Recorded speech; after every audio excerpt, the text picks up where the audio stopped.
nyonso ezalaka théâtre te eloba papa mboso bandeko nyonso ezalaka théâtre te. Joseph Olengankoyi babengisaki ye na parquet général près la cour de cassation. Ebele na bato bakomi tuna motuna babengisi Joseph Olengankoyi mpona nini? Eloko nini azosali bandeko bokoyeba yango awa. Interpellation na ye ezali lié na événement ya sitting de l'opposition C64.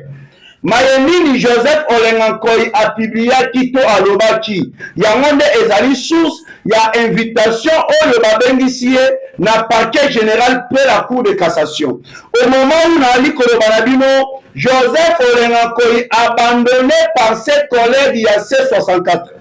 Joseph Olengankoyi azali kobenga baye oyo basalaka na bamorgue bandeko makambo mpo na ye bandeko eza ya koboke bokozwa badetail nyonso awa na émission ya mokolo mwalelo. Madame Chantal Moboni a démissionné na eside parti ya Martin Fayulu Madidi. Eloko nini esali ete Madame Chantal Moboni a démissionné bandeko bokozwa badetail na émission mokolo mwalelo car bakongolais baza bazoba te bakongolais bayebi nani aza nani nani azokosa nani. Likez émission, commentez et abonnez-vous massivement na KN8 télévision aussi na Petouza télévision. Ebele na bato bakomelaki nga ba message ya kotuna nga motuna Moïse Katumbi akima Congo pona nini? Lelo bandeko nakotalisa na bino Katumbi akimaka Congo pona nini? Car le monsieur en question a préparé déjà que M23 bakoka kokota na Katanga. Tango bayaki ko découvrir yango nde moto esalaka ete Katumbi akima kokota ya bai M23 na Katanga. Katumbi a préparé yango ndenge nini to a planifié yango ndenge nini bokoyeba yango na émission ya mokolo mwalelo. L'intégralité du Congo reste non négociable. Je dis bien l'intégralité du Congo reste non négociable. Na kotalisa bino l'une des raisons oyo ezali ko pousser na biso to soutenir le président de la République na mambi matali changement de la constitution. Na kopesa na bino kaka article moko article 217 elobi nini bandeko na ngai moto bokomona atelemeli changement de la constitution ezali pamba te ezali pona falanga oyo ali kolia ya Paul Kagame ainsi que ya Joseph Kabila. Ya kokama bandeko epa na biso ezali ya kokamwa te mais mpo na bato mosusu ezali ya kokamwa. Abe Chole abota bandeko yoka balebele lokolo eloko mosusu tata oyo bandeko azali vraiment un tribal na degré moko incroyable bandeko. Tata oyo azali vraiment un tribal na degré moko incroyable. Une sœur religieuse akomeli Abe Chole message pour na lolenge autaki kotalisa position ete bango la Senko bazali contre changement to révision constitutionnelle. Cette religieuse a lobby mais pourquoi boa kosala makambo sans pour autant consulter basusu bandeko? Réponse ya Abe Chole ezalaki nini vis-à-vis na sœur religieuse wana bandeko bokozwa ba détail na émission ya mokolo mwalelo. J'ai l'impression que l'entourage du président de la République est infiltré bandeko. J'ai l'impression que l'entourage du chef de l'État, Félix Antoine Tshisekedi Tshilombo, ezali infiltré. Bazali kopesa chef de l'État réalité ya bosolo te o ezali koleka à l'est de la République démocratique du Congo, surtout sur la force aérienne de FARDC. Ba koloba na mokonza mboka ba vérité te tokokota na kati tolobela qu'est-ce qui se passe? Na niveau ya Minembwe centre bandeko, situation na minute oyo ezali lolenge kani, car mapinga ya mboka ya Congo oyo ebiangani FARDC basali mosala kitoko na niveau ya Minembwe centre au moment où na koloba na bino balancer opération na niveau ya Masisi. C'est un peu ça bandeko oyo tokosola na bino, toko analyser na bino na émission ya Mokolo Mwalelo. Bonjour et bonsoir. Ezali ko dépendre na longa oyo bozeli émission Mokolo Mwalelo. Na pesi vraiment bino nyonso mbote pe nazali komona soutien na bino na nzela ya ba partage oyo ba ko partager ba lien ya émission na biso na nzela oyo ba ko aimer. Wow! Franchement, SMS ezali mi koleka komona comment est-ce que bozali ko aimer ba émission na biso pour na ko sécuriser yango. Komona aussi bandeko comment est-ce que bozana kati ya ko s'abonner chaque jour na KN8 télévision, aussi la Petrouza télévision. Le diaspora congolais de partout dans le monde, nous autres libanda ya mboka, memolema na kati ya mboka ya Congo, oyo ekoma bilei na bino ya tango iso ya koluka koyeba Congo ezalaki ndenge nini, Congo elamuki ndenge nini. Mambi matali politique ya mboka ya Congo ezali ko se dérouler le lenge kani. Voilà, sans plus tarder bandeko, pe bandana point ya liboso, invitation au parquet. Voilà, invité au parquet général près la cour de cassation. Olenga Koé. Beaucoup de gens se posent des questions. Babengisi Joseph Olenga Koé pour nanini. Makambo bandi awa bandeko. Sitting. Il y a opposition C64 financée par Kabila, Kagame, Katumbi. Après, Makambona Bango Mosilaki, il y a eu de fausses informations. Oyo Motalisa qui était autant de personnes Bakoufi, de fausses informations. Oyo Motalisa qui était autant de personnes gravement blessées, de fausses informations. Oyo Motalisa qui était autant de personnes bakangi bango na babisika moko songolo pakala. Bato wana bazali lié na sitting et salemaki. Ba information na motambola ki bandeko ezalaki information ya soloté. C'est parmi les raisons. Le ministre de la Justice et Garde des Sceaux a qui commencé communiqué pour na ba opposant, ba leader ya C64, ba la kisa, ba preuve en termes ya identité. Ya ba victime oyo ba kufaki mokolo ya sitting na bango. Ba pesa pe identité complète bandeko. Ya ba oyo bazali gravement blessé, aussi na hôpital oyo bazali kolandela bango ba soin. Ba pesa pe identité, pe lié oyo bakangi bato na bango kino mokolo mwalelo bandeko. Et pesa ki kizungu double. Lokola ba opposa ba yebi tekeza makambo ya lokuta. Oyo ezali na mission, na but précise ya kobebisa image ya régime. Balobaka, la justice élève une nation. Babengisi Joseph Olenga Koé na parquet général près la cour de cassation. Pourquoi babengisi? Eloba papa mboso, nyonso ezalaka théâtre te. Joseph Olenga Koé ayaki ko publier bilan moko imaginaire. Bandeko, je dis bien, ayaki ko publier bilan moko imaginaire. Ya kotalisa ete autant de personnes bakufaki na mokolo ya marche de l'opposition devant le palais du peuple. Batali moto le babibembe oyo azweli yango wapi? Chiffre oyo apesi ya batu bakufaki abimiseli yango wapi? Ne yango bandeko babengisi na ye na parquet général près la cour de cassation. Yaka otalisa biso bilan.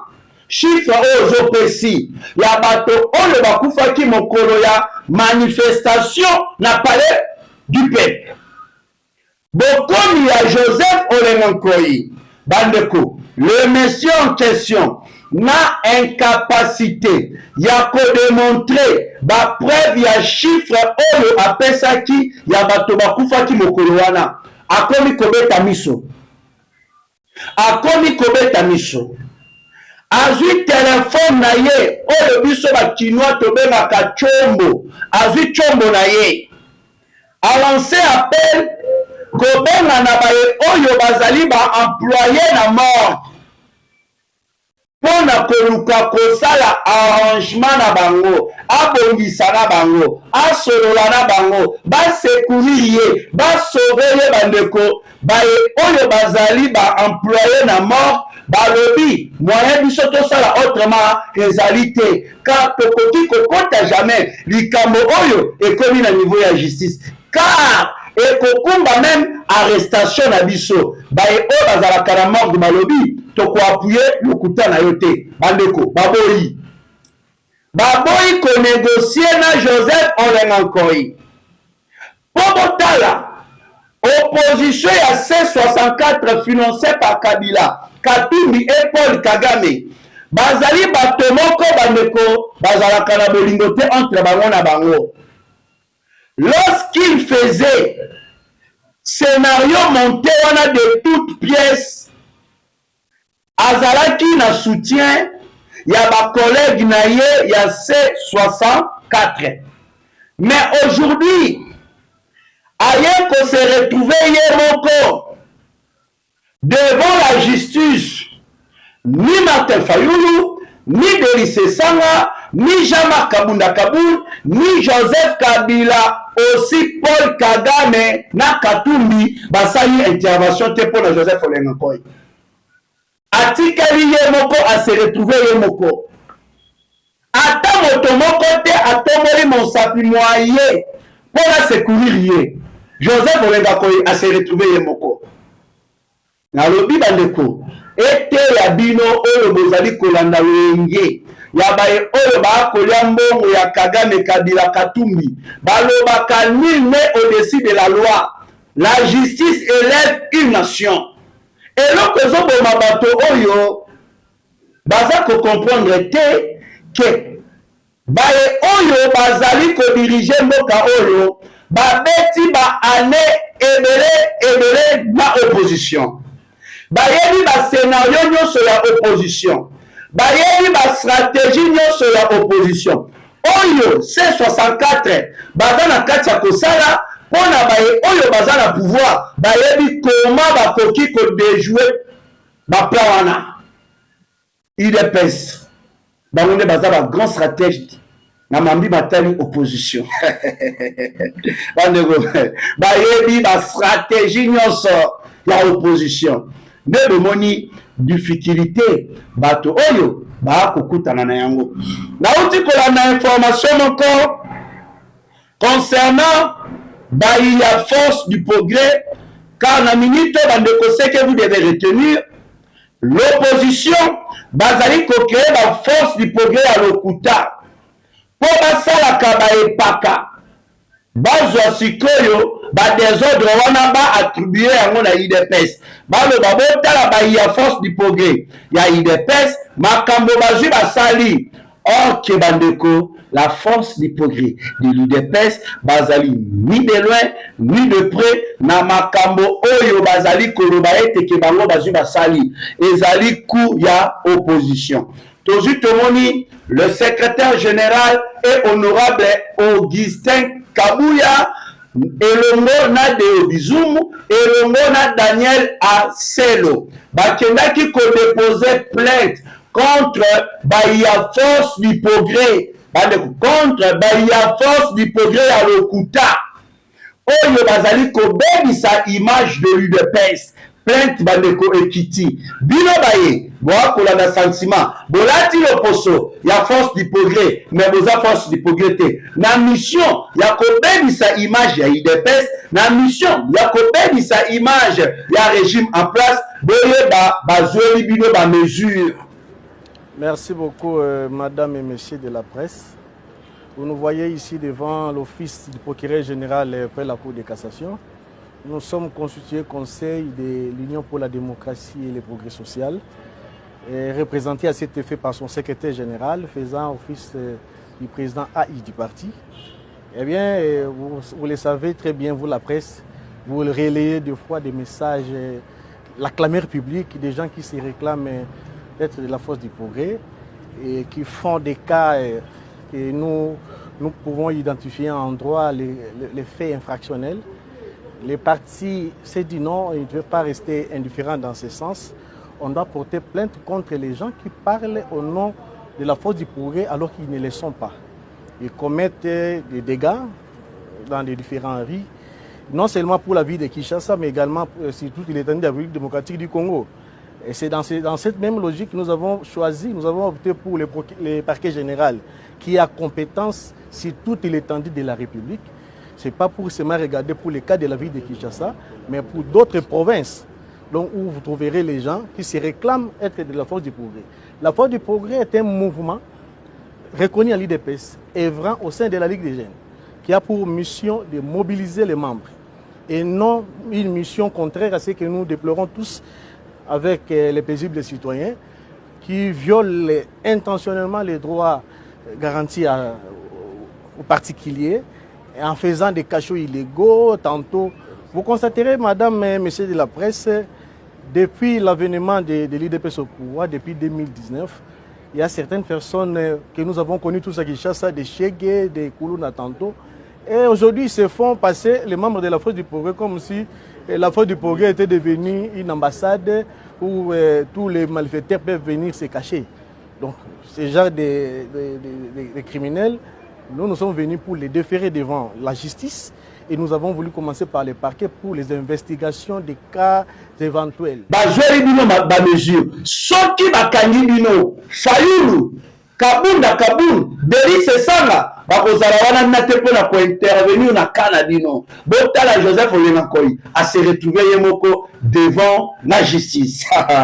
Voilà bandeko makambo bozali sekobe yakoinda na parti sud ya Martin Fayulu Madidi touti komona Madame Chantal Moboni bandeko mokanda yango wana a démissionné. Photo na ye yango wana bandeko a démissionné na eside ya Martin Fayulu.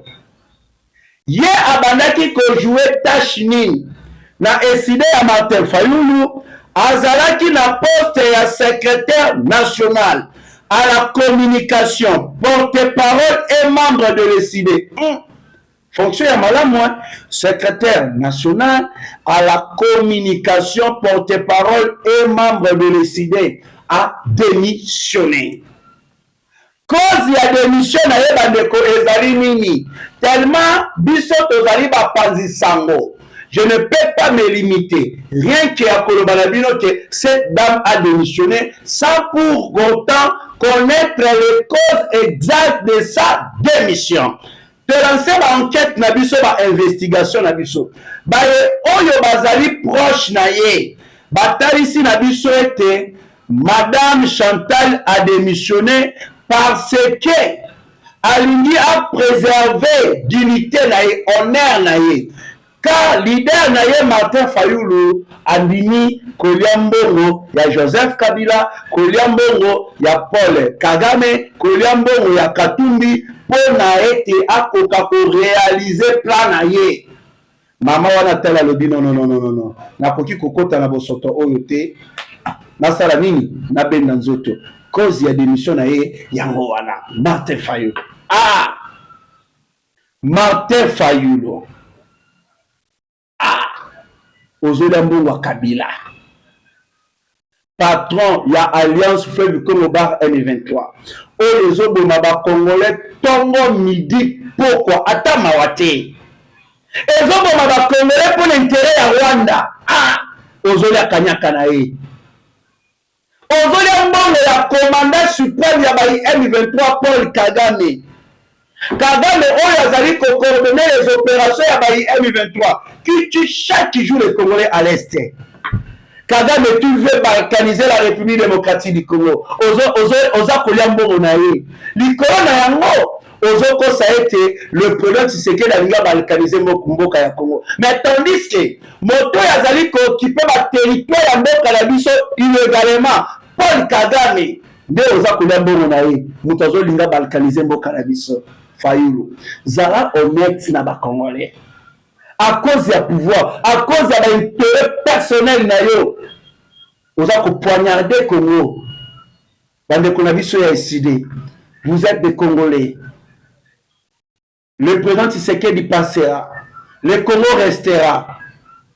Mais vous avez bokangi motema pour na kozala na Fayulu na eside. Mais tandis que Fayulu a kolia mbongo ya Kabila oya koboma bandeko na bino na este. A kolia mbongo ya Kagame commandant suprême ba M23 oyo azolinga balkaniser mboka na biso azali ko occuper ba territoire ya mboka na biso illégalement. Bozo mona vérité mais bozo sa lokola boa komona te. Bo mimi kozala kaka na Fayulu mais boyeba litanga ya makila nyonso eza kotanga na este bino pe eza kolata bino. Je dis bien eza kolata bino. Bokozala maudit de génération de génération. Bozo mona vérité boyebi vérité. Mais bokangami na Fayulu. Quand nous parlons de M23, Fayulu pe azali pe M23 parce que l'opposition C64 ezali branche politique ya ba M23 eza vérité ekotikalaka jamais ko changer. Fayulu n'a jamais été honnête. Le médecin en question n'a veine naïe. Ils allaient couler makila et à trahison. A trahira président Tshisekedi na Genève. Ayoka Maraté. A trahir frère naïe Tshisekedi. Camarade naïe a trahir. A trahir frère naïe. Il y a église moko Philadelphie. Ayoka Sonité. Et quand j'ai suivi Mike Mukebai na émission na Peter Chani alobeza secret otolingaka kolobate moto atrahira moninga ezali Fayulu bayokana kala président Tshisekedi yo voté pour na ngai donc Tshisekedi yo voté na ko voté yo mais le président Tshisekedi a voté ka Fayulu ye a voté ka nani bande kona sengi bolanda vidéo comment est-ce que Mike Mukebai na kati ya kopesa explication vidéo yango wana. À Genève, qui a trahi les premiers entre Félix Tshisekedi et Fayulu. Qui a trahi les premiers? Qui a trahi l'autre? On a dit que c'est Félix et Vital qui ont trahi les autres. Je vais y aller tout doux. Martin Fayulu et Félix étaient convenus, je vote pour toi, tu votes pour moi. Félix Tshisekedi l'a fait, Fayulu lui a voté pour Matungulu. C'est ça le problème. À l'origine. Les Congolais doivent le savoir. C'est des choses que nous avons tues pour le besoin de la cause, pour le besoin du combat. Des choses que vous avez cachées. Oui, je le reconnais, je m'assume, je l'ai dit au jour d'aujourd'hui aux Congolais. Par la suite, vous avez vu, tu as vu le tweet de Félix, qui a dit à Fayulu, dis la vérité, au nom de ce Dieu que nous prions ensemble chez Roland Dalo. C'était cette interpellation en rapport avec cette traîtrise. Et ça, c'est du Fayulu. Et ça, c'est lui. Fayulu est un traître aujourd'hui pour Mike avec qui on t'a vu aduler Fayulu. Qu'est-ce qui a changé? Je vais te dire. Quand nous menons un combat, il y a des choses deux fois que nous taisons, puisque nous mettons le Congo en avant. Mais là... Bandeko, Bolani vidéo, cela démontre que Fayulu Nenga Zaliwana a Kobandaka Kotrahi. Et pour votre information, Kabundi, Delis Sanga, Matata Pogno, Katumbi Yemokope Kabila, voire même Paul Kagame, basé la confiance à Martin Fayulu. Parce que Bayebi de quoi le méchant en question est capable de faire pour l'intérêt naïe. À vous les claviers. Moïse Katumbi Akima Congo pour Nanini. Beaucoup de gens, j'ai vu, ils m'ont même envoyé des textos pour me demander cause exacte. Yakatumbi Akimela Congo Akina na exil Ezali Nini. Est-ce que vous allez se rappeler Katumbi voulait l'aménagement d'une piste d'aviation à Moulonde. Pourquoi Katumbi alingaki piste d'aviation sans pour autant que les autorités bakoka koyeba na niveau ya Moulonde. Ezalaki pona kosala ete le M23 bakoka kozwa Katanga. Nde bozu bomonaki bablokaki procédure wana. Il y a eu des informations dans nos services. Katumbi alingaki ba M23 bakota bazwa Katanga. Tango ba découvrir avant la service. Il y a mboka na biso toutes les informations mozwami. Il y a Botali, si comment est-ce que le monsieur en question est en train de collaborer avec Bayi M23. Katumbi tango yaki ko comprendre. Nde mosala qui était Katumbi tout la musi ya zaza. Katumbi akima pona yango. C'est pour cela que le bakalabilo tango nyonso. Bato le toyebi, nous faisons des investigations. Nous avons des informations. Comment est-ce que ces gens-là travaillent avec le M23? C'est parmi les raisons. Bokoyo Kaka Ata Mokolomo côté. Katumbi a condamné l'agression rwandaise. Même ma proche naïe, même cette opposition de C64, bakoki jamais condamné l'agression rwandaise parce que Bazali Koliambo ya Kagame, Bazali Kosala au service ya Paul Kagame. C'est ça la réalité. C'est ça la vérité. Bah, que le changement de la constitution. Il faut que tout le banabino, notre nyonso, oyazali côté le changement de la constitution. Aligné mboka ya Congo te, pe azali kosala na compte ya banguna. Changement de la constitution bandeko. Bolanda te la explication bango ba pesaka. Tu sais que veut changer la constitution pour na azwa troisième mandat. Bandeko, c'est pas ça la réalité. C'est pas ça la réalité. Même procédure au Basalaka na Mambi Matali va voyage à chef de l'État. À l'époque, je pense bien, vous allez se rappeler, au moment où le président de la République Abandaka ko voyager pour la kozongisa Congo sur la scène internationale, kozongisa ko lave image à Congo, bango babengaki yango ezalaki promenade présidentielle, bango babengaki yango ezalaki tourisme, bango balobaki ezalaki gaspillage inutile, yambongo ya libe na l'État. Aujourd'hui, Bandeko, va fruit à voyage à chef de l'État. Demoni comment est-ce que l'agression rwandaise et le banou à niveau à l'icolo. Demoni va partenaires internationaux à Kinshasa. Demoni comment est-ce que le Rwanda est sanctionné. Le militaire de l'armée rwandaise sanctionné. Le long Kagame a azupé voie diplomatie avant de voyager. Bah, Congolais va moni résultat va voyager le chef de l'État. Diabolisation va qui kosala. Ils ont les mêmes diabolisations. Bazana kati ya ko utiliser contre Mambi Matali changement de la constitution. C'est pour cela que je le dis. L'intégralité du Congo reste non négociable. Nazali Kota Isabino moko ya raison. On les a ko pousser. Et on doit changer cette constitution. Il y a alias Joseph Kabila. La Sengi Nabinoto analysé ensemble article 217 de la constitution de la République démocratique du Congo. Cet article stipule que la République démocratique du Congo peut abandonner partiellement sa souveraineté en vue de promouvoir l'unité africaine. Bandeko.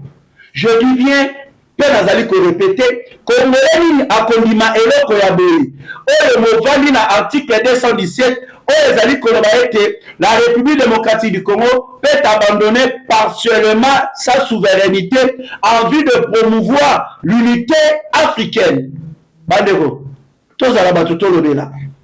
Pourquoi nous devons abandonner notre souveraineté pour promouvoir l'unité africaine pour la nini? Pour la ligne, tokoki ko abandonner notre souveraineté pour promouvoir l'unité africaine. Pour la ligne, Tomituna Motuna. Moto Oyo a rédigé cet article.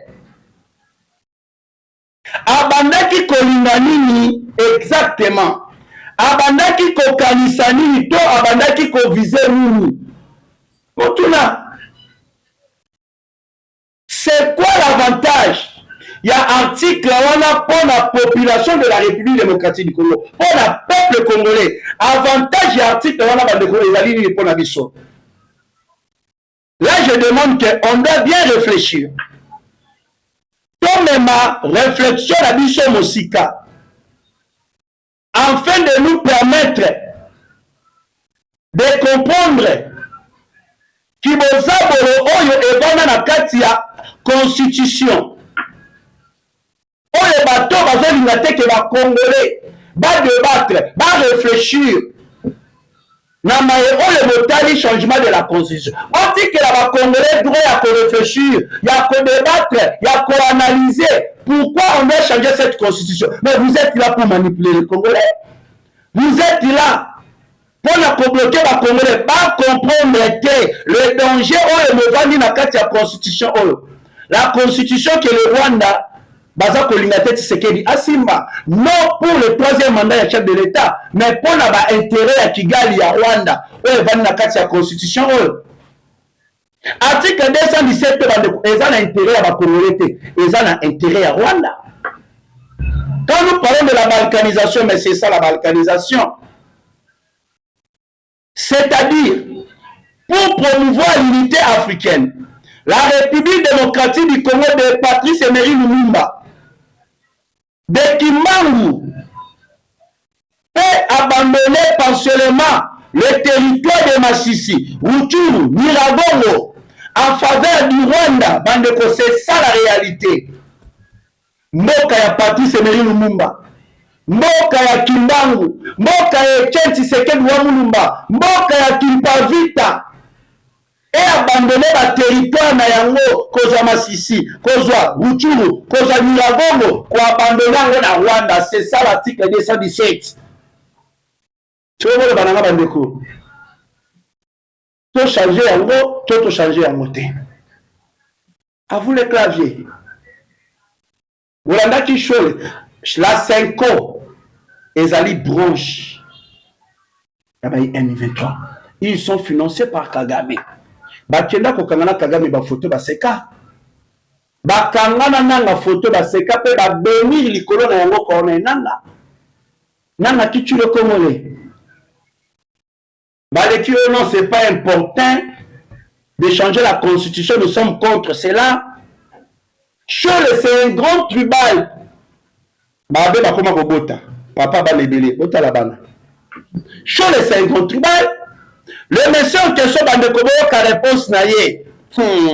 Non, Donatien Chole asa vraiment un tribal. Asa vraiment c'est un extrémiste. Une sœur religieuse a écrit à monsieur Donatien Chole pour lui dire qu'ils ne sont pas d'accord avec la position très tranchante de la CENCO parce qu'elle ne consulte pas au préalable avant de tirer des conclusions. C'est vraiment comme il est. Bon, parce que réponse, il y a Donatien Chole na sœur religieuse wana Oyazali du Kassai. Chole a dit bonjour ma sœur. Les évêques sont de grands intellectuels. Les évêques sont de grands intellectuels et ont levé l'option après avoir écouté de grands professeurs qui ne sont pas des politiciens. Les analyses et réactions aux messages des évêques montrent clairement que plus de 90% de ceux qui s'opposent viennent du coin, d'un seul coin qui est le vôtre, tribu. Bae o bazali ko s'opposer na makambo na biso. Bae o bazali ko telemela biso. Bauti kaka na coin moko ezali tribu na bino.